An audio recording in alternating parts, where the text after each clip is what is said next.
Diego, por que será que com certas pessoas eu tenho tanta dificuldade de lidar? Por que é difícil realmente bater o santo com algumas pessoas? Por que que meu santo não bate com tal pessoa? Por que com outras pessoas a gente se dá tão bem? E como que eu posso mudar isso ao meu favor? E como que o budismo pode me ajudar nisso?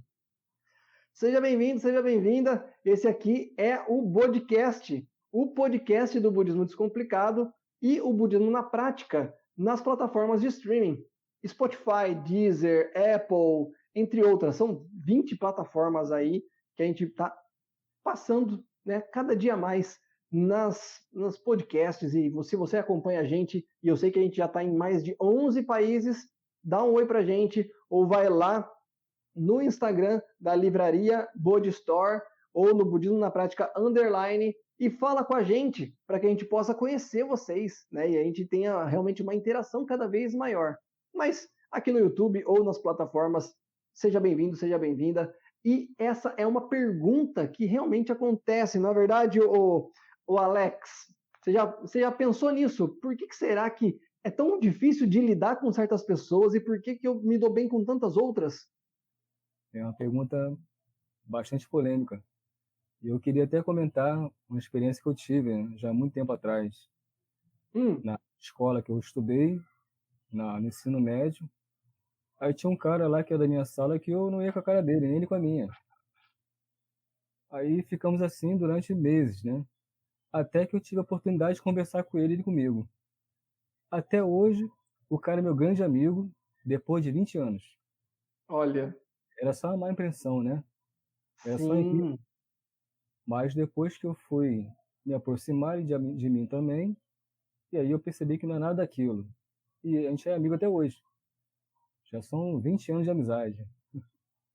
que interessante, que interessante. Por que eu falo que é interessante? Porque é às vezes uma má comunicação, né? E essa sintonia que a gente vai conversar hoje, colocando termos budistas, colocando conceitos budistas, a gente vai entender o que que essa sintonia ou essa falta de sintonia realmente ela acontece. Porque no seu caso, né, você teve uma primeira má impressão ali, mas depois se resolveu. Mas e aquela pessoa que você está vivendo no dia a dia, você já conversa, você já tem interação com ela, mas mesmo assim o santo dela não bate com o seu, ou você não consegue conversar, né? Às vezes a gente tenta conversar, mas parece que a pessoa não tem um filtro na cabeça dela, que você fala abobrinha, chega chuchu na cabeça dela. Poxa, mas eu tô falando batata, chega rabanete lá. E por que, gente? Por quê? Isso a gente vai trazer no podcast, no podcast de hoje, através de um conceito budista que ele vem lá desde o século V depois de Cristo, que é da China, do budismo dos médios dias da lei, que vem através de um conceito chamado os 10 estados de vida, que faz parte, na verdade, de um conceito maior chamado os 3.000 mundos no instante da vida. Não vou falar dele completo hoje, vou falar dos 10 estados de vida, que já é uma base muito forte. Esse conceito ele foi explanado pelo Buda Tiantai, o Buda dos médios dias da lei, na China, e ele mudou bastante, radicalmente, o rumo do budismo ali. Porque quando ele, através do Sutra do Lótus, ele explanou esse conceito dos 3.000 mundos, e a gente vai falar aqui principalmente dos 10 estados de vida, ou também chamado de os 10 mundos, as pessoas começaram a entender cada vez mais a questão do porquê ela tem aquele temperamento. E esses 10 estados de vida, ou esses 10 mundos, é justamente isso. É como se fosse são 10 estados de temperamento, 10 estados de humor, 10 estados de espírito que todos nós temos. O Sutra do Lótus, ele fala justamente isso, que todos nós temos todos esses mundos, todos esses espíritos, né, estado de espírito dentro da gente. E quando a gente se deixa levar, a gente oscila muito entre todos eles, mas se você praticar o budismo, você dá um freio nisso, você pega e consegue dar uma controlada. E isso é onde a gente vai chegar até o fim da nossa conversa, porque esse é o fio da meada. Como, Diego? Como, Alex? Que eu pego e uso isso a meu favor? Essa aqui é a pergunta de $1 milhão. E eu vou dar essa resposta para você, hein? Vamos lá. Se você ainda não conhece o conceito dos 10 estados de vida, ele mostra, como eu falei, que são 10 estados de espírito, né? 10 estados de humor que você tem. Todos os seres humanos, pelo menos, todos os seres vivos, têm esses 10 estados. Porém, quando eu falo mais dos seres humanos, é porque nós temos uma coisa diferente, né? Que nós temos aqui a consciência, a racionalidade. Já os outros bichinhos não têm. Então, realmente, eles nem percebem o quanto eles têm. Eles ficam mais ali numa coisa mais instintiva. A gente vai comentar sobre isso também. Mas nós temos a consciência, nós temos a percepção. E uma vez que nós percebemos, nós podemos identificar. E esse que é o lance, por isso que nós estamos aqui nesse podcast. Vamos lá, são 10 estados de vida. É como se fosse pensar aqui num elevador. Então eu tenho aqui o térreo e vou até o 10º andar, tá? Considerando o baixo, realmente o estado mais baixo, mais sofrido, e eu vou subindo até que eu chegue no estado mais alto, onde eu consigo ver melhor as coisas. Faz sentido para você? Então vamos lá. Qual que é o primeiro estado de vida? O primeiro mundo é o estado de inferno. A galera não fala aí, né, nas outras visões religiosas, justamente, vai para o inferno, vai para o céu, eu vivo o inferno. Realmente, é muito mais, pela visão budista, provado que nós vivemos o inferno ainda em vida do que você esperar que você vai para o inferno depois que você vai morrer. E no conceito budista você vai entender que isso pode até também ter uma ligação, tá? Mas o estado de inferno, ele é o estado mais baixo, mais sofrido de todas as condições de vida. Por quê? Porque é o estado de vida onde você tem total inconsciência dos seus atos, você tem um desrespeito inconsciente, né, mas um desrespeito total à condição de vida, ou seja, à dignidade da vida, e você tem a falta de esperança. Quando você tem a falta de esperança, você está num estado de vida, numa condição de vida tão baixa que você não vê solução às coisas que estão à sua volta. Então, o estado de inferno, ele é realmente uma condição onde você desrespeita tanto a sua condição de vida quanto a condição de vida do outro. Exemplos. Quando a pessoa ela está enfurecida e ela mata, ela se suicida. Um estado depressivo, onde a pessoa já não tem uma tristeza profunda, onde ela não tem esperança, né, de mudar uma condição de vida, ela não vê mudança, não vê saída para o que ela vive, né? Então, esse tipo de condição, onde chega inclusive até o ponto de matar ou morrer ou se matar, né, é um estado de inferno. Isso realmente é um estado de inferno, porque você está numa condição onde você não enxerga mais possibilidades de mudança. Você só sofre. E é muito profundo isso, porque chega nesse desrespeito onde você não dá o valor para o que você vive, não dá valor para o que o outro vive. Às vezes isso pode ser sutil, e eu vou explicar melhor como que isso pode acontecer, mas de uma forma fácil de entender é essas mais horrorosas, essas mais grotescas, onde realmente pessoas podem agredir, né? A agressão física, falei 2 vezes, agressão física, né? A agressão verbal ainda não é, mas o desrespeito, o ódio, ele já é um sinal ali do estado de inferno. Depois, tem o estado do quê? O estado de fome. Mas como assim, Diego? O estado de fome, a princípio, parece que é somente o quê? Eu ter fome, eu querer comer alguma coisa. Mas o nome ele é mais profundo. Ele está ligado a uma insaciedade espiritual. Tá? Então, o que seria o estado de fome? Se você for pensar na comida, na verdade, é a gula. É essa ansiedade, realmente, essa gulodice de você não querer mais parar de comer, né? A pessoa que ela come, come, come, ela come excessivamente, ela passa do ponto. Se eu for trazer isso já para um ambiente mais espiritual, seria o quê? Os vícios, tá? Pessoas que viciam em jogos, pessoas que viciam em álcool, pessoas que viciam em drogas, ela está no estado de fome. Por quê? Porque ela chegou numa condição onde aquilo é compulsivo, não se vê o fim. Se eu considerar também uma outra visão sobre o estado de fome, é aquela pessoa gananciosa. O que é a pessoa gananciosa? É a pessoa que quer tudo de outras pessoas, ela quer mais do que ela pode ter, ela quer mais do que os outros têm, ela quer mais sem precisar.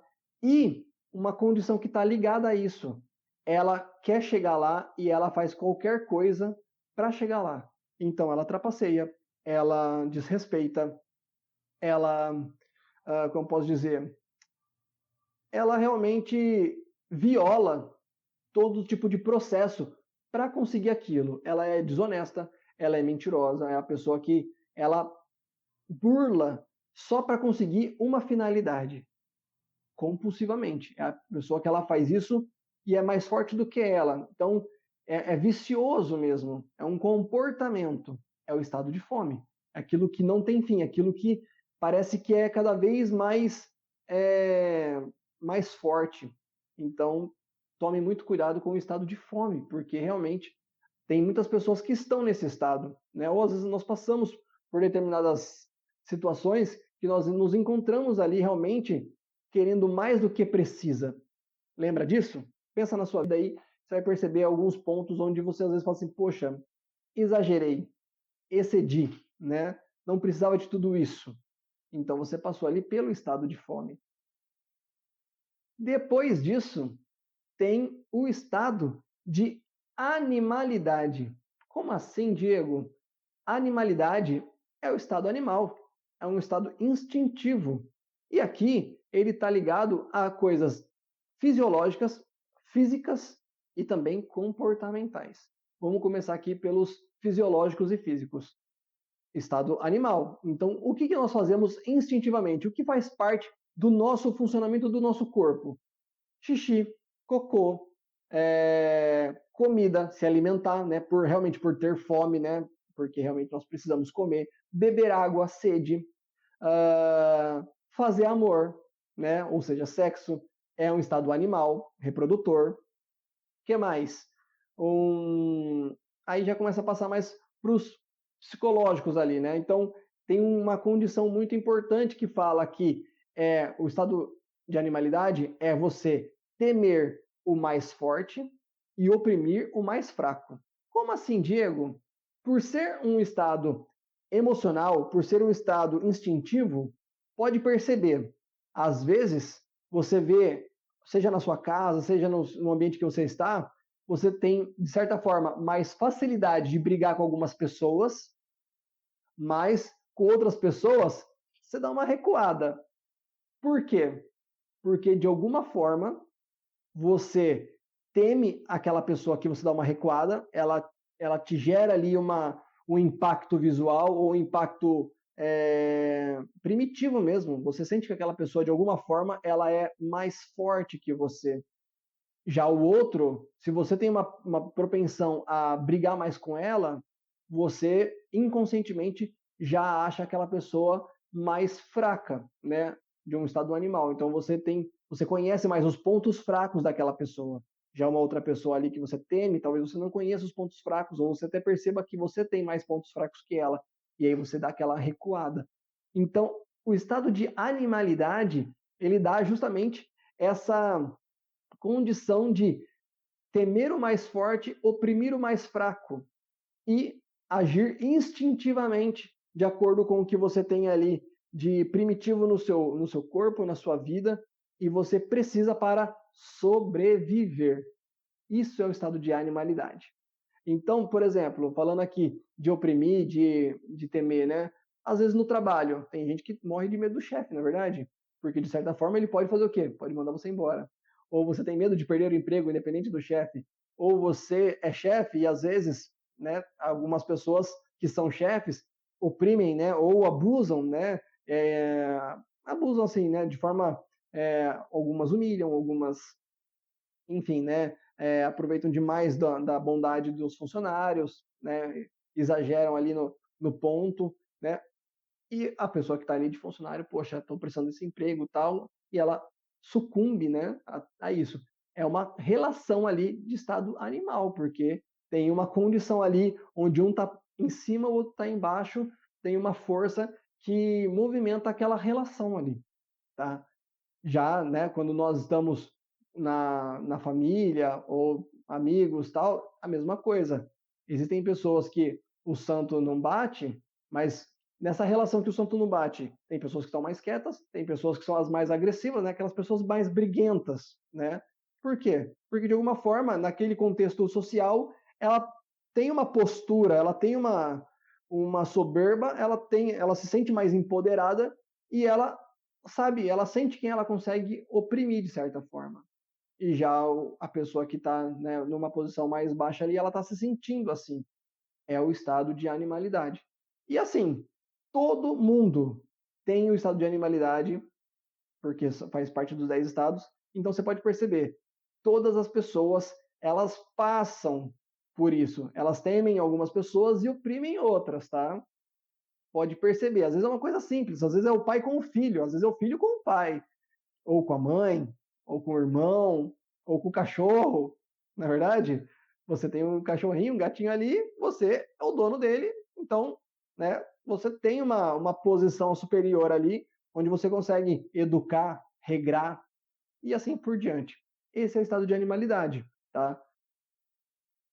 Depois, nós temos ali então o estado de ira.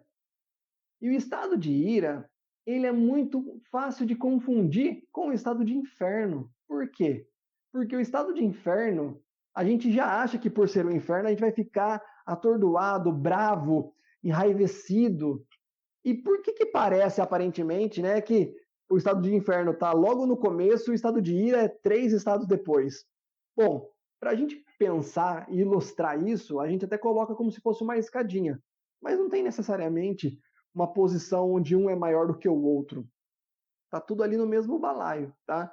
E o que está mudando de um estado para o outro, no caso desses dois ainda, estado de inferno para o estado de ira, é uma linha muito tênue, é realmente uma, uma coisinha muito estreita ali que de um você parte para o outro. Por quê? O que é o estado de ira? O estado de ira é a raiva, é a negação, é você não aceitar aquilo. Então é uma condição externa que você não aceita. Você, com certeza, tem uma forma de pensar, um raciocínio lógico sobre aquilo, você quer que seja daquela forma, de repente vem uma pessoa ou alguma coisa e fala, não é assim. Aí você fala, poxa, não é assim, eu não quero desse jeito. A pessoa fica aqui, enfurecida, né? Assim como um filho que fica bravo ou, né, e chora porque a mãe tirou alguma coisa, deu um castigo, você fica muito doido ali, né? Porque você não quer aquilo. É uma negação. Você não aceita. Porém, deixa eu só terminar aqui. Porém, qual que é essa linha tênue da raiva? Lembra que eu comentei no outro estado de vida? Falei do ódio.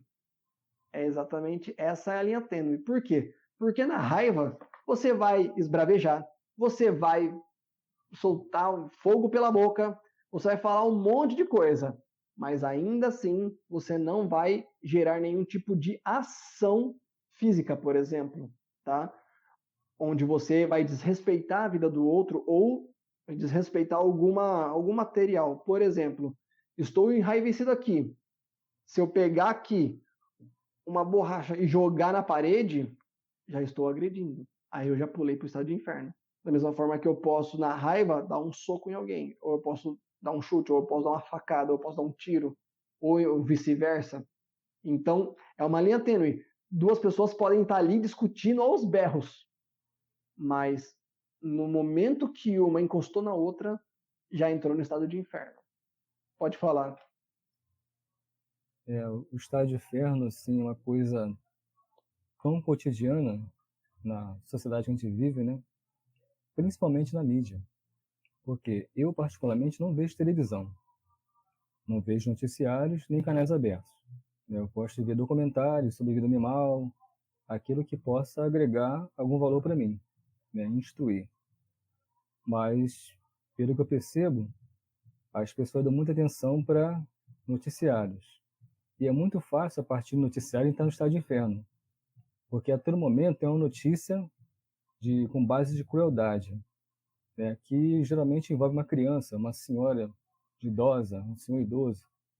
E aquilo faz a pessoa se identificar e acaba entrando em estado de inferno ali, né, de forma sutil, sem perceber. E também na rua é a mesma coisa. A gente está sujeito a acontecimentos que são absurdos, porque se a gente não tiver sabedoria, a gente acaba se envolvendo e também entrando naquele estado de inferno. Uhum. É, você vê que tudo cerca a gente nesse sentido, né? No objetivo de fazer a gente sair do nosso estado de equilíbrio para entrar no para entrar no estado de vida rebaixado. Sim. Bom, e você falou uma coisa muito importante que eu vou chegar lá daqui a pouco, na questão de o que a gente vê na televisão, por exemplo, né? Realmente, a gente vê, né, o estado de vida da mídia, das pessoas, às vezes até numa arte, numa pintura, sei lá, em alguma coisa, no celular, a gente consegue, inclusive, entrar no mesmo estado de vida que essa pessoa. Mas ainda estou no quarto estado de vida, hein? Eu ainda falei do estado de ira. E falando dessa diferença, né? O que é ira? Raiva, negação, não aceitação, né? Que te deixa bem pé da vida mesmo, até o momento onde você passa do limite e agride alguma coisa, você desrespeita, você viola qualquer espaço, né? O espaço da pessoa, o espaço, né, dos materiais, né? Tem gente que quebra as coisas, né? Tem gente que joga na parede, né? Ah, eu estava com raiva. Meu, você estava com ódio. É muito pior, né? Porque uma pessoa realmente somente com raiva, por mais que ela esteja esbravejando, ela provavelmente, se ela estiver só com raiva, ela não vai quebrar nada, tá? Mas, né, e pode perceber, eu particularmente não vejo sentido nenhum a pessoa descontar quebrando alguma coisa. E até se isso acontecer, a pessoa depois que passar a raiva tem que comprar tudo de novo, né? Então, eu Tem acho que até que repor. eu não quebro nada porque eu fico pensando no dinheiro. Ah, É, vai quebrar isso aqui, eu vou ter que comprar outro. Então, mas é isso, essa é a linha tênue, né, do estado de ira e do estado de inferno. E são estados realmente baixos que realmente faz a gente ficar muito mal. sim. Porém, ainda assim, pode falar. Eu queria até complementar que eu vejo que a mídia ela reforça muito isso, né? Através da televisão, do rádio, dos jornais também. Enfim, não tem assim uma cultura de bondade, né? Porque eles entenderam muito bem que as pessoas gostam de notícias ruins. E isso dá audiência. Porque toda vez que tentaram colocar um programa que fosse benéfico para a população, que elevasse o estado de vida da pessoa, está abaixo a audiência. Então eles entenderam isso como uma fórmula. Vamos Não, falar sobre violência, né? Vamos falar sobre isso e tal, porque isso dá audiência que a gente precisa vender um produto do nosso patrocinador. e Mas olha só aí, que interessante, pode falar. isso, isso gera um caos na sociedade, né? Um caos cada vez mais complexo, porque uma notícia ruim que aparece na mídia, ela tem a responsabilidade de fazer com que aquela pessoa que assista, ela tome a mesma iniciativa. Por exemplo, um filho agrediu o pai fisicamente. Isso aparece na mídia. Então, aquele filho que assiste esse noticiário, se ele não está bem, assim, emocionalmente com o pai, com a família, ele pode acabar se inspirando naquela notícia que ele acabou de assistir e tomar a mesma ação. A gente vê isso o tempo todo, né? Então, eu acredito que o trabalho da mídia está no sentido de deteriorar a sociedade, não sim elevar. É por isso que eu me distanciei da televisão, dos canais abertos, de noticiário, por causa disso. Eu não concordo, entendeu? Sim, Eles têm responsabilidade no que está acontecendo dentro da sociedade, no sentido de tumultuar. sim, exatamente. E você falou uma coisa que levantou assim realmente um ponto muito importante, que é a questão do que a mídia passa, o que ela ativa na gente, né? Ela, como você falou, ela entende o que move o Ibope. E olha só, esses 4 estados mais baixos que eu falei até agora são os 4 estados mais baixos que são realmente muito fácil serem movidos pela reatividade, né? Ainda tem mais 2 aqui que está nesse bolo, porém esses, inferno, fome, animalidade e ira, eles são muito reativos de fato, né? Quando você instiga qualquer um deles, você tem respostas a motivação deles é física mesmo, né? Como você falou. Se a pessoa está ali assistindo o jornal e ela está vendo e vivendo, né? Vendo e vivendo cada vez mais, como eu posso dizer, criminalidade, ela tem uma propensão muito grande a viver fora da televisão ali também e enxergar só o quê? Esse mundo de criminalidade. Porque ela viveu aquilo, né? Aquilo foi instigado nela. Aquilo da Ibope vira um ciclo vicioso. A pessoa ela fica assistindo cada vez mais, no dia a dia, na vida real, ela enxerga só esse tipo de coisa e fomenta cada vez mais. Então, quer dizer, os 4 estados mais baixos de vida aqui, eles são muito mais reativos, mesmo assim não são os únicos, né? Entrando no 5º estado de vida, é o estado de tranquilidade. Poxa, Diego, mas tranquilidade? Sim, é o estado de tranquilidade, você está tranquilo. Talvez você esteja aqui assistindo a gente, ouvindo a gente aqui, você esteja no sofá, ou na cama, ou né, no carro, não sei. Você está tranquilo, ouvindo, né? Nós não estamos promovendo uma motivação onde você saia e faça alguma coisa. Nós estamos ali mantendo você ouvindo, né, conversando junto com você. Então, essa tranquilidade e aí envolve desde o sono, envolve a preguiça, envolve o conforto, envolve um estado mais apático, né? Uma coisa mais realmente serena. Ainda assim, ele é um estado mais. Não tem outra palavra. Talvez você me fale aqui, Alex, mas é a tranquilidade mesmo, né? Você está realmente muito mais ali sem muita ação, né? Um estado mais parado. Porém, ele ainda Um faz estado parte. natural do ser humano, né? Que é a tranquilidade. Estado Tranquilidade. natural. E Sim, se a pessoa perceber, ela está no equilíbrio dela, né? Porque do contrário disso é desequilíbrio. Quer dizer, sim, ansiedade, insegurança, medo é desequilíbrio. A mas tranquilidade é aquilo que todo mundo deve vivenciar todo dia, constantemente, mas então, infelizmente não é assim, né? tudo tem o lado bom e o lado ruim, né? Que nem eu falei. Parte ruim, por exemplo, de muita tranquilidade é a preguiça. É uma pessoa procrastinadora, é uma pessoa que ela deixa as coisas ali, porque, como você falou, é uma coisa do ser humano. Nós, como seres humanos, como Homo sapiens sapiens, né, como evolução do homem, nós viemos ali, né, do homem da caverna, e ao longo de milhares de anos, qual foi a evolução, mas que ainda tem resquícios daquela época que o ser humano tem? O ser humano, o cérebro do ser humano, o corpo, ele faz 2 coisas. Ele busca o conforto, que é o prazer, e ele busca a sobrevivência. Então, Fugir por da dor. exemplo, hã? Fugir da dor também, né? Fugir da dor. Uhum. Então, a sobrevivência, ele foge da dor e, né, guarda a energia, e é a tranquilidade. Se você se mantém muito nesse estado, você realmente deixa de agir para com o que você deseja no seu dia a dia, porque você está numa zona de conforto muito sólida.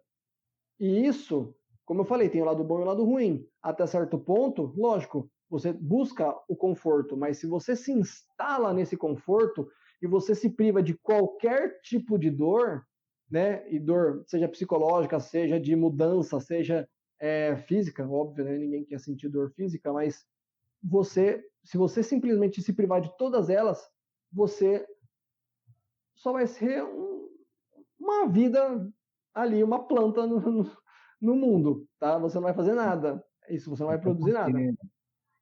o Oi? que fortalece nosso caráter como ser humano são os momentos de dores, são as dificuldades, né? Desafios que a gente enfrenta. Isso nos fortalece para viver com sabedoria. Sim. Agora imagine se você nunca tivesse uma frustração na vida e aí tivesse que enfrentar o mundo nessa condição, um mundo Uhum. caótico desse. Você iria sobreviver? Não iria, porque não teria estrutura emocional para isso. Quer Sim. dizer, qualquer ataque, qualquer ofensa já seria suficiente para você desmoronar emocionalmente. Uhum. Então, tudo que a gente Exa- passou como dores, hoje, no meu entender, é como se fosse um tesouro, né? É o ferro sendo lapidado a fogo, a espada, né? Sendo lapidada, martelada na brasa. E quanto mais se faz isso, mais ela se fortalece. Quer dizer, então é o nosso caso. É importante a dor para nos Sim. fortalecer. Sim, exatamente. E então a gente tem que entender que também é um estado que realmente tem que ter uma atenção. Depois dele, o sexto estado de vida, né, e está subindo cada vez mais, é o estado de alegria, que as pessoas confundem muito com a felicidade. Diego, mas felicidade não é também você estar alegre? Sim, você pode estar feliz e alegre. Você pode estar alegre e pode não ser feliz. Esse é um ponto considerável, muito importante, a que você aprende, inclusive, conhecendo esses estados de vida, porque nós chamamos o estado de alegria de felicidade relativa. Ou seja, qualquer tipo de alegria que você tem nesse estado, ela está relativo a alguma coisa, foi condicionado. Você riu por causa de uma piada, ou você sorriu porque uma criança, né, porque você viu seu filho ali, ou você sorriu e ficou contente porque você ganhou um presente, ou alguma coisa que você atingiu alguma meta, sempre está relativo. Nesse estado de vida, você não fica alegre sozinho, né? Ah, Diego, mas outro dia eu tava rindo sozinho em casa. Tá, com certeza você estava pensando em alguma coisa, você lembrou de uma piada, você lembrou de algum momento e você deu aquela, né, você riu ali sozinho, né? Pode ser um sorriso de realmente de felicidade, pode ter sido um sorriso de lembrar de uma coisa engraçada, mas foi relativo a alguma coisa, tá? E você sabe, né? Várias pessoas são muito sorridentes e pode perceber, não sei se você já viveu isso, mas às vezes eu já passei por isso. Ah, mas você ri muito, você sorri muito. Daí a pessoa fala: Não, mas eu tô rindo de nervoso, eu tô rindo de vergonha, eu tô rindo porque é a minha forma, né, de expressar esse sentimento, né? Uma coisa meio compulsiva. Ou seja, a risada, né, que é o estado de alegria, de euforia, ele está condicionado a alguma coisa, né? Nunca está sozinho, E tá? essa E alegria, ah, Angel, hum, essa alegria geralmente é muito provisória, porque que eu posso citar como exemplo é quando a gente ganha algum presente que a gente queria muito, não só na fase adulta, mas até na infância. É hum, um exemplo. E aí, passando o tempo de posse desse presente, semanas, talvez até dias, aquele presente não tem mais tanta importância para a gente. Quer uhum, dizer, a alegria acabou. Né? sim, Aquela coisa se tornou algo natural que se mistura a outras coisas. E a gente começa a pensar o quê? No próximo motivo, no próximo motivo da próxima alegria. E a gente quer mais exatamente. presente. Parece que é Porque, uma busca, é como se fosse uma busca interminável pelo sentimento de alegria associada a algum bem material.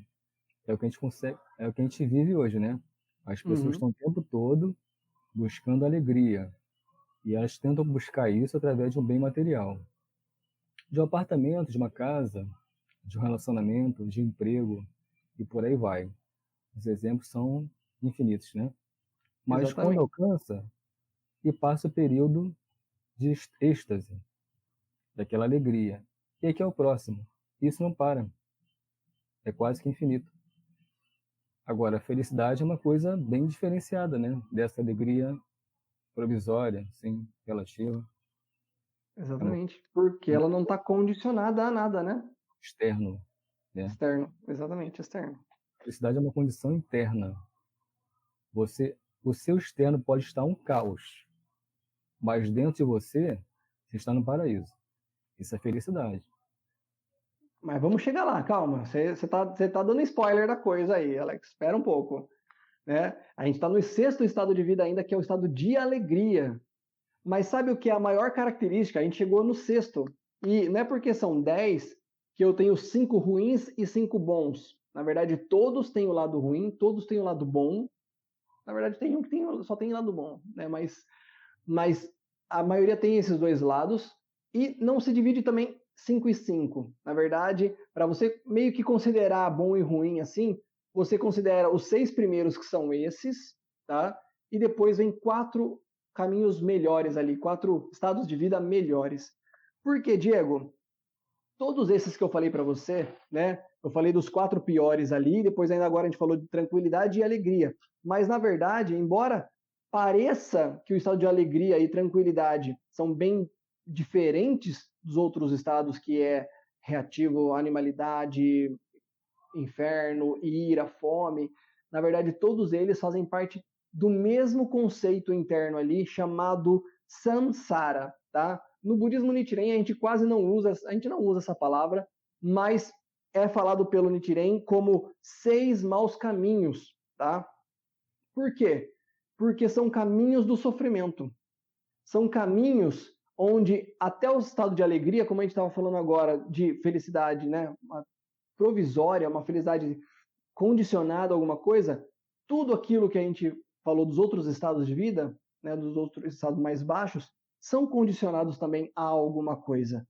Então, são sofrimentos ou até prazeres seculares. Como assim, Diego? São prazeres ou sofrimentos que não têm um fundamento espiritual, não tem uma busca interna, como o Alex falou agora há pouco, tá?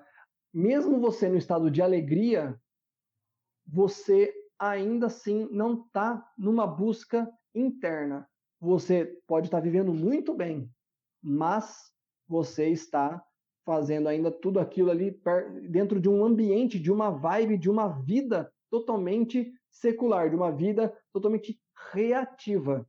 Esse samsara, esses 6 mundos, né, mais baixos, esses 6 caminhos maus, eles são condições totalmente reativas, tá? Seja a tranquilidade, seja a alegria, seja o inferno, fome, animalidade, ira, tudo está condicionado a alguma coisa, a alguém. Ou seja, vem uma informação externa, vem uma motivação externa que me motiva, né? Me move a fazer alguma coisa. Eu sou praticamente um produto, eu sou como eu posso dizer, uma reação diária, cotidiana das coisas que me acontecem.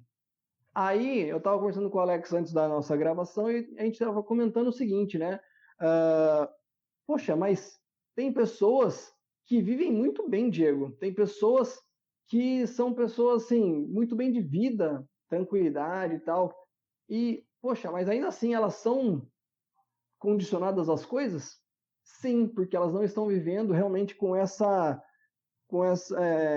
esse mundo espiritual interno. São pessoas. E o que acontece? Nesse 6 maus caminhos, como a gente já conhece a lei de causa e efeito, eles estão muito mais reacionários, eles estão reativos. E toda a existência que a pessoa ela tem é produto de uma reatividade. Ela pode ter vivido essa vida muito boa, né? Aparentemente financeiramente, né?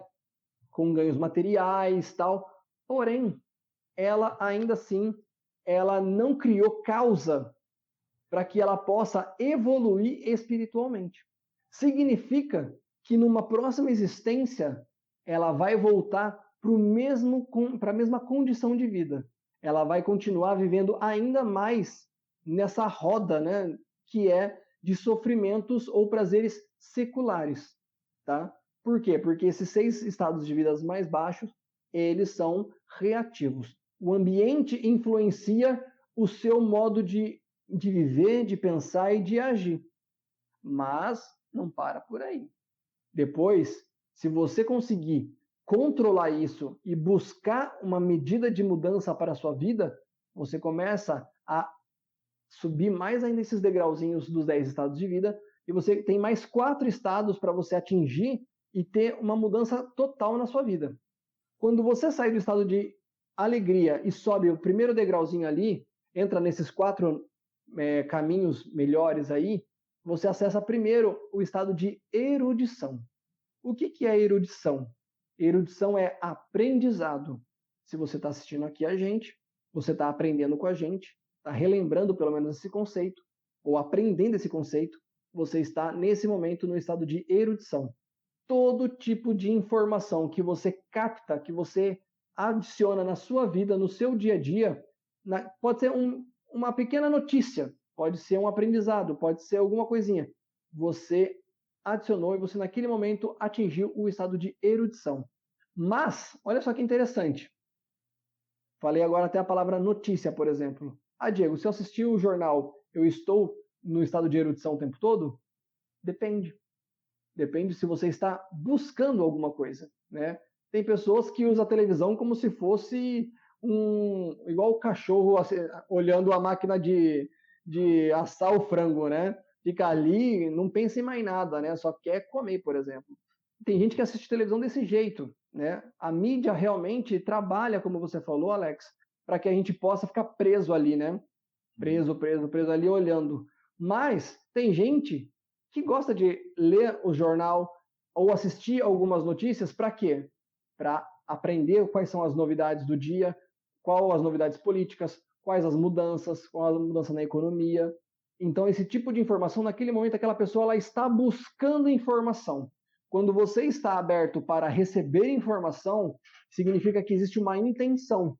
Essa intenção sua significa que você está acessando, você está ascendendo o estado de erudição.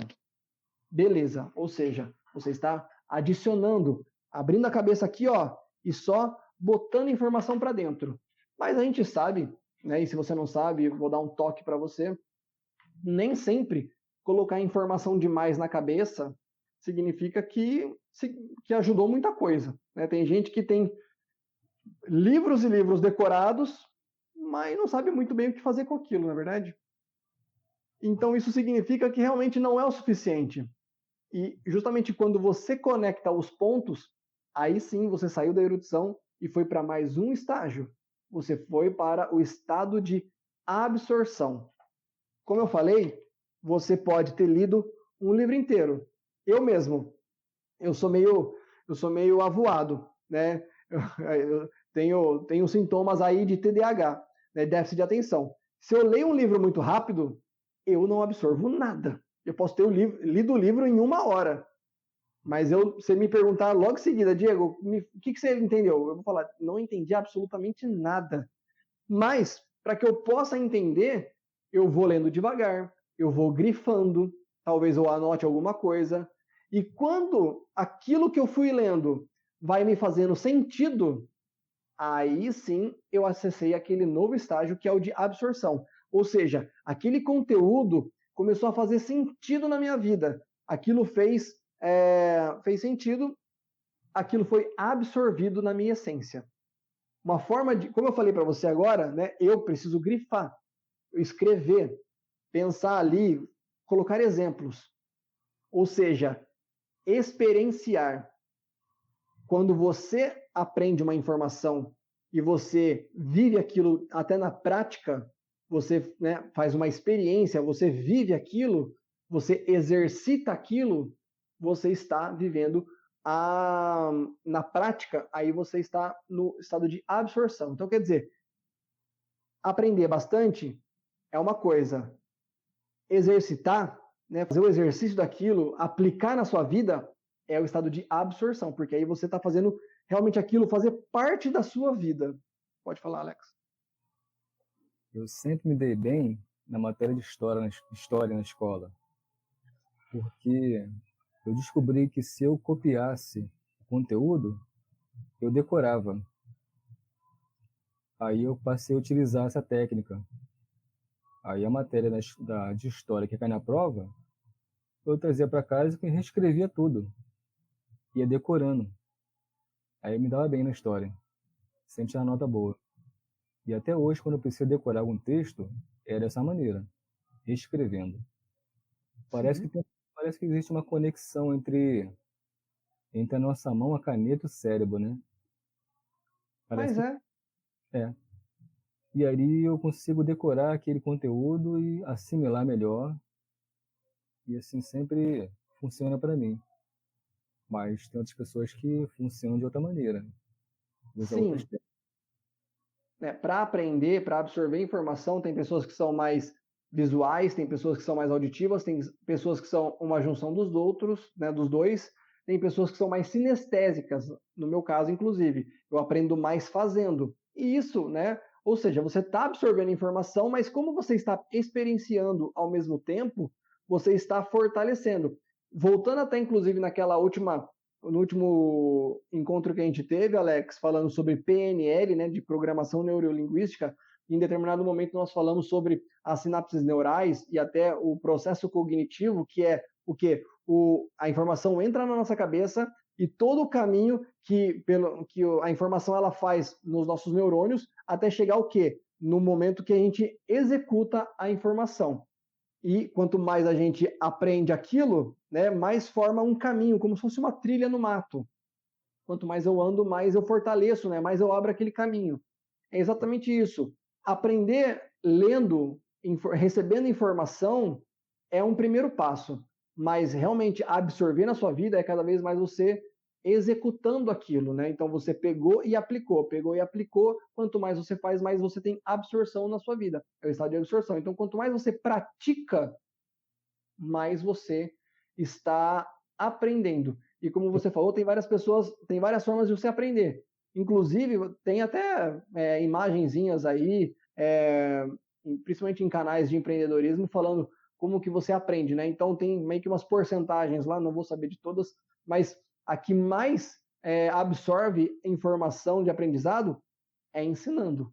Isso é, inclusive, uma coisa que eu adoro, né? Porque seja aqui nos vídeos ou até na minha vida profissional, eu já gosto de palestrar e dar treinamento há muito tempo e posso te dizer, né? Quem dá aula, quem dá palestra, quem dá treinamento, com certeza aprende muito mais quando está falando do que quando está só ouvindo, porque quando a gente está aqui trocando ideias, né? Seja com um amigo, inclusive as pessoas que deixam aqui os comentários, e eu vou adorar saber quem deixar o comentário aqui para poder dar a sua opinião sobre esse assunto, a gente aprende muito mais, porque a gente aprende pontos de vista diferentes e conecta com os nossos. E isso vai fortalecendo cada vez mais o nosso conhecimento.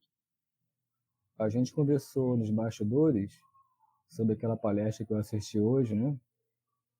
E teve uma coisa que foi muito interessante, que eu estava até assim distraído, mas quando a pessoa falou aquilo, eu levantei para anotar. Eu estava deitado. Ele disse assim, olha, quando a gente ajuda, nesse momento o cérebro libera dopamina, serotonina, né? Uhum. São hormônios do bem-estar. Então, quanto mais você ajuda, mais você tem hormônios liberados no seu organismo, de prazer e bem-estar. Então, por que não ajudar sempre? É algo interessante, né? É Porque interessante. pensa, mas é você ajudar sem interesse de retorno algum. Simplesmente porque você ajuda e você é recompensado pelo seu próprio organismo, que produz hormônio compensador, que é a dopamina e a serotonina. Sim. Interessante. E olha só, né?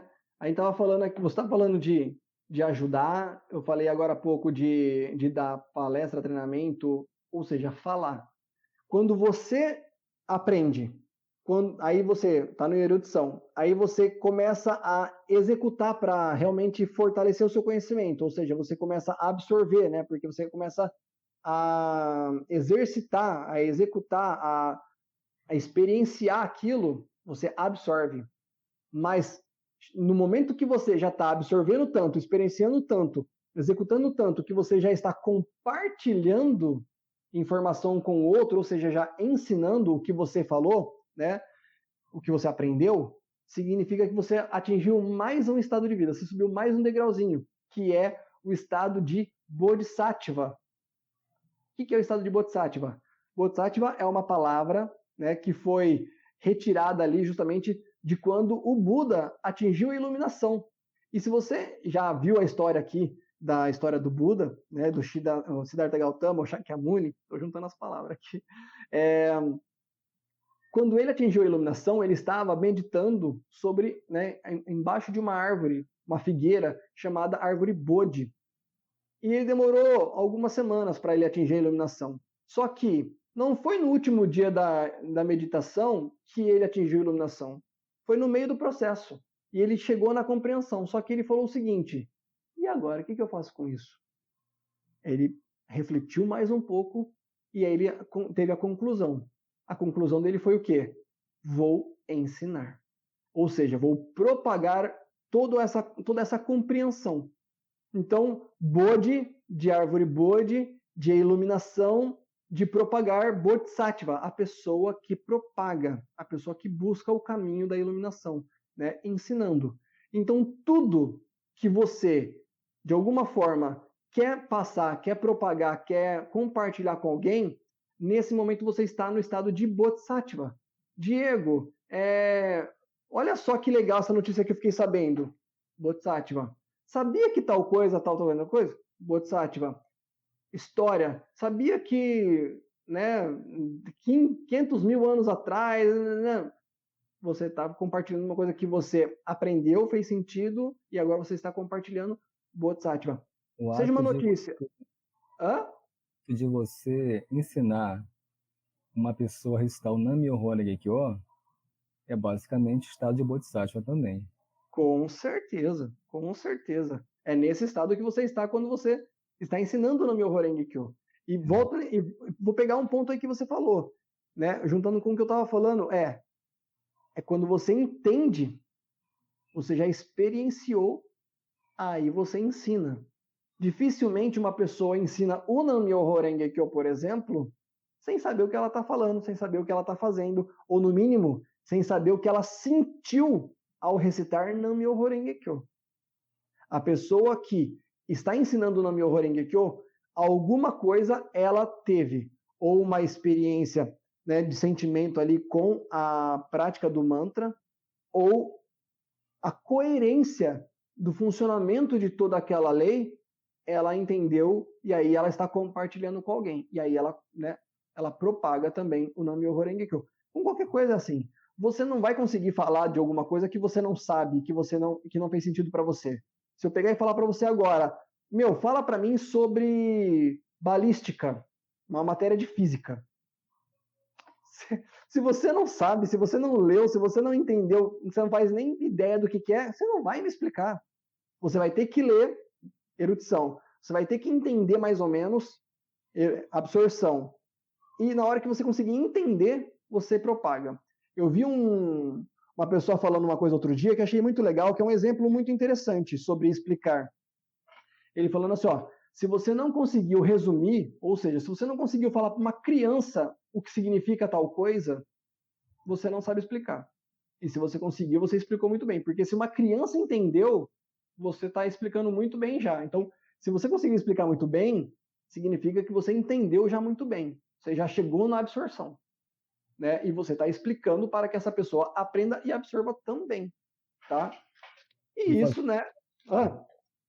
Sobre a propagação do Daimoku para uma pessoa, e se essa pessoa não perceber uma emoção em você, uma convicção, um brilho nos olhos, de nada adianta, né? Porque ela acaba não se impactando por aquilo. Geralmente, as pessoas impactam mais pela emoção que a gente transfere. É pela nossa emoção. Sim. Né? A maneira que a gente se comporta, como fala e como, sim, leva a informação. É através daí que a pessoa se convence que realmente aquilo é bom, que ela deve fazer. Mas se houver ausência de toda essa emoção, fica difícil a gente atingir o coração da pessoa, né? Com certeza. É por isso que é importante você estar realmente sentindo aquilo, porque palavras você pode, até um papagaio fala, mas se não tem um propósito, se não tem um entendimento, uma coerência, né?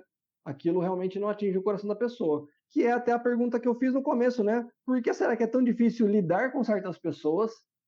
E por que será que a gente lida bem com outras pessoas? Eu vou chegar lá, é a questão do quê? Desses estados de vida aí, essa conexão. E aí a gente chegou até aqui no nono estado de vida, né? A gente falou agora do Bodhisattva, que é a propagação, que é você compartilhar qualquer tipo de informação que te fez sentido na sua vida. Mas aí chega o último estado de vida, que é o estado que realmente o Buda atingiu e quis compartilhar, que é o estado de Buda. Muita gente que não conhece o budismo, não conhece os 10 estados de vida, fala do céu e do inferno. Outras religiões falam do céu e do inferno como se fossem coisas externas, coisas depois dessa vida. Mas não.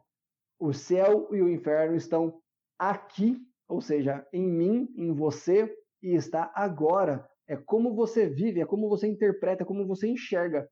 E no caso, céu é uma figura, né, de linguagem para o quê? O estado de Buda, essa compreensão. Voltando naquele ponto onde a gente estava falando do estado de alegria, que nem sempre a alegria ela contém a felicidade, mas a felicidade também contém a alegria, significa que no estado de Buda eu tenho realmente uma tranquilidade, uma serenidade, uma certeza, ou seja, uma felicidade tão grande que nada me abala, porque eu tenho consciência daquilo. Eu tenho consciência, eu tenho controle. O controle emocional do quê? De como eu vou reagir àquilo. Eu percebo o que está acontecendo na minha vida, eu percebo o que eu estou passando, seja coisa boa, seja coisa ruim. E quando eu percebo, eu tenho esse controle, ou seja, eu sei como eu vou me comportar perante aquilo. Tem pessoas que passam uma dificuldade financeira, se desespera. Tem gente que passa uma situação de financeira e fica triste. É diferente, né?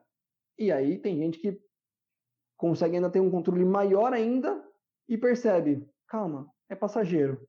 Eu sei porque aconteceu, eu já tenho uma noção, eu até sei como sair dessa e eu vou sair, eu vou fazer para que eu chegue lá.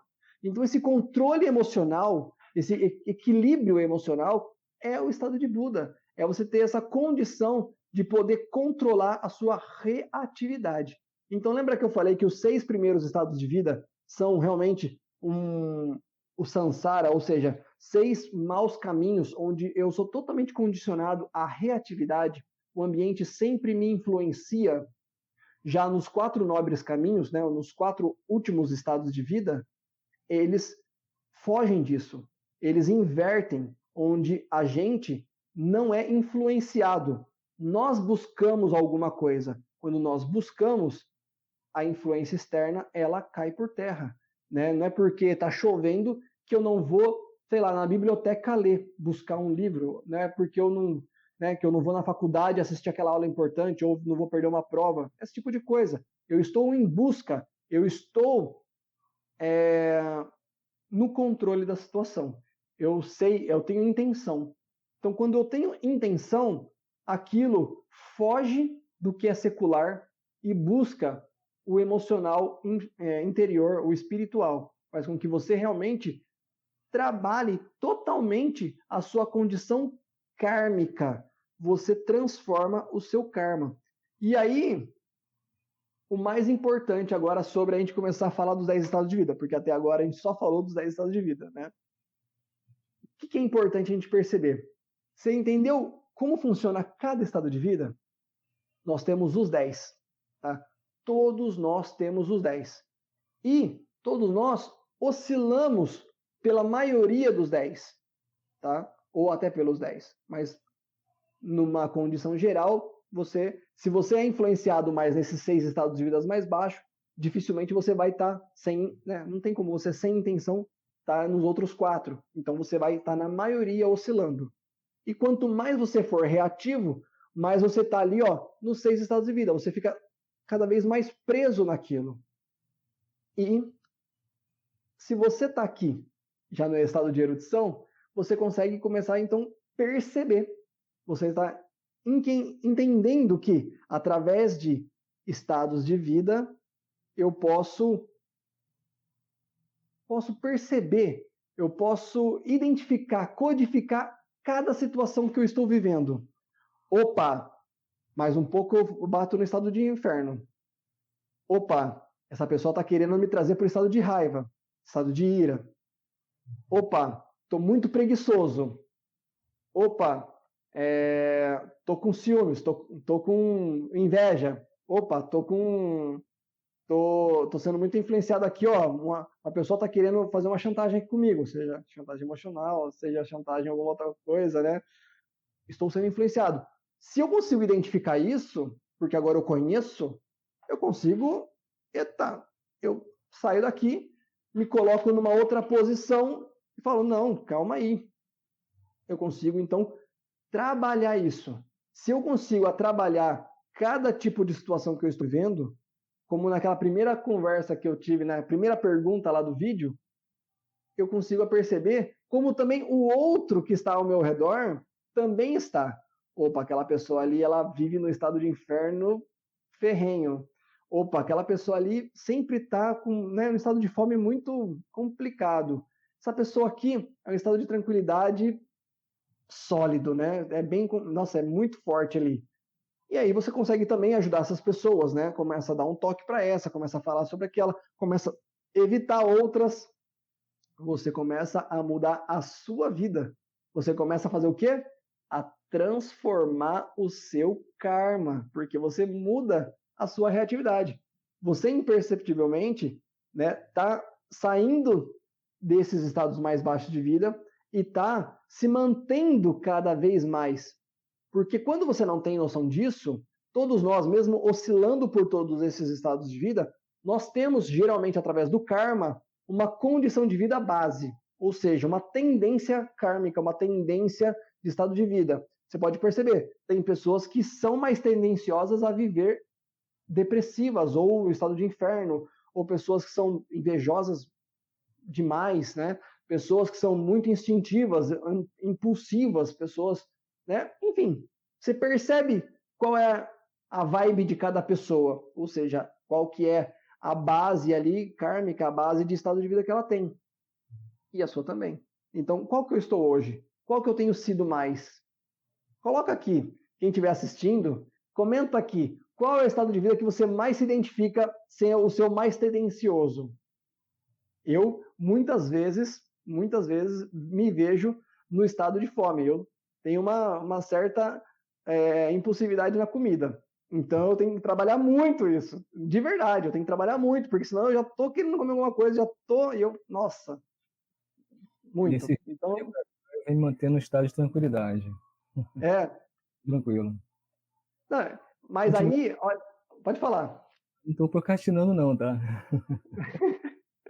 Mas olha, agora você me fez lembrar de um ponto importante, que é o segundo passo de eu entender os 10 estados de vida. Lembra que eu falei que os 10 estados de vida ele faz parte de um conceito maior, que são os 3.000 mundos? Parte desses 3.000 mundos é eu entender que dentro, eu tenho 10 estados de vida. Dentro de cada um, eu tenho os 10 estados de vida também. Aí vira uma soma, né? Que se eu tenho 10 estados de vida e dentro de cada um eu tenho os 10 estados de vida de novo, então aqui já são 100 estados de vida. Significa que numa condição geral, eu vivo 2 estados de vida ao mesmo tempo, um condicionando o outro. Quer ver como é fácil entender isso? Por exemplo, você está, por exemplo, eu também sou uma pessoa muito tranquila, mas impulsiva na comida, entendeu? Então eu tenho um estado de fome aguçado, mas eu não fico nervoso e enraivecido nem nada. Eu tô tranquilão, mas tô querendo comer, entendeu? Então, é o estado de fome com o estado de tranquilidade. Ou, né, o que é mais tendencioso vira primeiro. Então, ou eu sou mais tranquilo e impulsivo, ou eu sou mais alegre e impulsivo, ou eu sou uma pessoa alegre e ordinária. Eu sou uma pessoa, eu sou uma pessoa, por exemplo, essas pessoas do crime são pessoas que aparentemente, né, são contentes em matar, são contentes em roubar, são contentes em fazer estelionato ou, né, ou qualquer outra coisa assim. Ela está no estado de inferno porque ela está desrespeitando a vida do outro. mas às vezes ela está tranquila, às vezes ela está fazendo isso numa tranquilidade, às vezes ela está fazendo isso alegre. Consegue entender isso? Às vezes ela está fazendo com raiva, mas às vezes não. Então, dentro do estado de inferno, existe até o estado de Buda. Assim como no estado de Buda, existe até o estado de inferno. Esse eu confesso que é mais difícil de entender essa similaridade, como que encaixa o estado de inferno dentro do estado de Buda. Mas Tiantai e Nichiren Daishonin já disseram que tem. Então, dentro dos outros, eu consigo entender melhor. Um exemplo que você mesmo acabou dando ali no meio da conversa, Alex, falando da televisão. Você está assistindo televisão, assistindo Datena, assistindo esses canais aí que só fala de tragédia e de polícia e de não sei o quê. A gente conversou naquela hora lá, era o estado de inferno, não é? Mas você está tranquilo ali, entendeu? Ou eles pegam e condicionam você dentro do estado de inferno, aí também para um estado mais impulsivo, estado animal, porque você, né, acaba entrando naquela vibe de oprimir o menor e né, ter medo de não sei o quê. Consegue entender? Olha só como o negócio é interessante e de uma atenção muito importante. Tem pessoas que querem aprender como roubar, por exemplo, né? Como que eu roubo um banco? Ela vai lá e ela começa a estudar. Você me fez É o estado lembrar, de... Hã? eu lembrei de tinha um quadro, um programa no Discovery Channel. Não sei se era History Channel ou Discovery Channel. Já tem anos Hã? atrás isso. Aí lá tinha um especialista que ele ensinava todas as técnicas utilizadas pelos golpistas. Aí é um negócio muito bem estruturado, assim, né? Ensinando passo a passo como se fazia. Eu falei, poxa, peraí, esse cara está ensinando isso em rede aberta, assim. Quem está assistindo, né, assim como eu também, por curiosidade a minha, mas quem está mal intencionado poderia replicar na sociedade isso, né? Fazer igual. Sim. Aí, por sorte, o programa saiu do ar.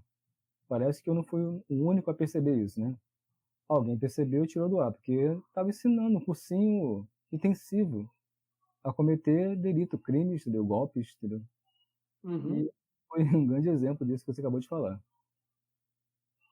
Pois é. Então, quer dizer, tem pessoas que elas estão, entre aspas, elevando o estado de vida, mesmo assim, para ir para o mau caminho. Tem pessoas que querem aprender a fazer coisa errada. Tem pessoas que querem aprender e estão ali exercitando aquilo, estão, né, vivenciando aquilo, a absorção. Tem pessoas, como você disse, que ensinam isso. Olha só, elas estão ensinando o terror, ensinando o crime, ensinando a violar leis, ensinando a barbárie. Ela está no estado de bodhisattva e ainda assim está ensinando o inferno. Tá vendo? Isso existe, tá? Assim como uma pessoa, ela pode ser totalmente contrário. Ela pode pegar uma coisa ruim e fazer aquilo ser uma coisa boa, né? Ela pode, através de notícias péssimas como essas, né, proteger as minorias, por exemplo, né? Falando nas redes sociais e criando, né, movimentos, né, contra racismo, contra LGBTfobia, enfim, entre outros, né? É uma pessoa que ela pode pegar informação e trazer para o bem, como também esse inverso. Você me falou aí desse exemplo e me fez lembrar, por exemplo, da evolução da tecnologia quando descobriram a radioatividade, quando descobriram a fissão nuclear, né? A energia nuclear, ela é uma energia. Aí inventaram uma bomba e jogaram lá em Hiroshima e Nagasaki. E hoje é a maior arma de controle de guerra, né? Ó, você não vai querer guerrear comigo, eu tenho uma bomba nuclear. Essa aqui destrói um país inteiro, essa aqui destrói um mundo inteiro, entendeu? É pro mal, né? Assim como a radioatividade, né? Inventaram o raio-x, por exemplo, né? Que hoje, pô, você tá mal, quebrou um osso ou qualquer coisa, você vai lá e tira uma chapa, né? E foram coisas usadas também para o bem, mas as pessoas também usaram coisas para o mal. Então, tudo isso é como você leva o seu estado de vida para que você possa usar a sua intenção. Isso, de cada estado de vida ter também os 10 estados de vida e você movimentar isso através da intenção, a gente chama de possessão mútua dos 10 estados de vida, tá? Por isso é tão gostoso você aprender sobre isso, para você aprender qual é o seu estado base, qual é a condição que você mais vive, qual é a intenção que você usa o seu estado de vida, para que você quer usar, qual é a influência que você exerce no ambiente que você vive, ou ao contrário, qual é a influência que você recebe, né, com mais força no seu dia a dia, que move o seu karma, ou seja, que move as suas ações e reações e que fazem e disso o seu futuro e trabalham diretamente com a sua felicidade. Será que você realmente é uma pessoa feliz? Então, dentro do budismo Nichiren, nós temos aqui a oração, o mantra, o Nam-myoho Renge Kyo. Quando nós recitamos o Nam-myoho Renge Kyo diante do Gohonzon, principalmente, né? Você tem a oportunidade, você tem a intenção literal de buscar mudança para as coisas que você vive. Geralmente sofrimentos ou algumas ajustes, na verdade, para você cada vez mais subir degrauzinhos ali da sua vida e ter cada vez mais uma condição de vida naqueles 4 nobres caminhos, naqueles 4 estados de vida mais altos, onde você não é influenciado pelo ambiente com força. Você está buscando alguma coisa, então você já está deixando de ser influenciado e você está automaticamente, porque se você não está sendo influenciado, você está então agora influenciando. Qualquer ação sua vai mudar o ambiente. Às vezes, só com exemplo. Aqui em casa, se você, né, você na sua casa, se você é uma pessoa que está mais ali ociosa e você tem uma criança perto de você, qual o exemplo que você vai dar de uma pessoa ociosa? Se você é uma pessoa que lê bastante, lê livros, qual o exemplo que você vai dar para sua criança? De leitura. Se você é uma pessoa que fica muito no celular, muito bem. Se você é uma pessoa que está muito no celular, qual o exemplo que você vai dar para sua criança? De ficar usando o celular, cada um para o seu objetivo, né? A criança usa mais para joguinho, tal, o YouTube, fica vendo muito videozinho. Então, quando você não é influenciado, você não deixa o ambiente domar a sua reatividade, você já está tomando um passo para que o ambiente ele sinta o efeito das suas ações. É um efeito direto. E trazer essa consciência para você é o ponto essencial do budismo, né? Então, como que eu lido melhor com as pessoas?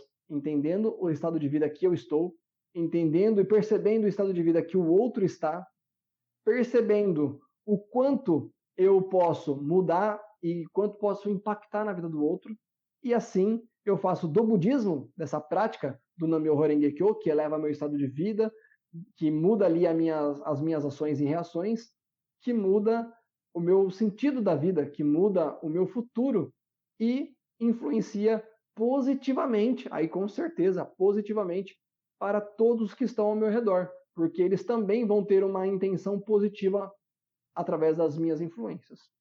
Faz sentido para você? Se você acha que faz sentido, coloca aqui, comenta aqui, por favor. Né? Esse tema, na minha opinião, eu gosto, é um dos meus conceitos budistas mais legais, porque me caiu muitas fichas cada vez mais que eu fui aprendendo sobre os 10 estados de vida. Então eu sempre olho assim as pessoas e olho para mim e eu falo, opa, essa pessoa tá assim, eu tô assim. E vamos mudar tal coisa aqui. Vou dar uma mudada aqui para lá e isso você vai quase que jogando um xadrez da vida, porque você tem esse controle. Então, entra nessa também, né? Aprende a usar a seu favor as ferramentas que o budismo te dá e realmente você conseguir cada vez mais chegar nesse estado de serenidade, dessa tranquilidade, desse controle emocional, para que você realmente molde a sua vida de maneira muito feliz, tá? Quer falar alguma coisa, Alex? Eu queria comentar que o link do meu canal no YouTube vai estar aqui na descrição, né? Diego? Sim, senhor. Aqui para as pessoas também se inscreverem no canal.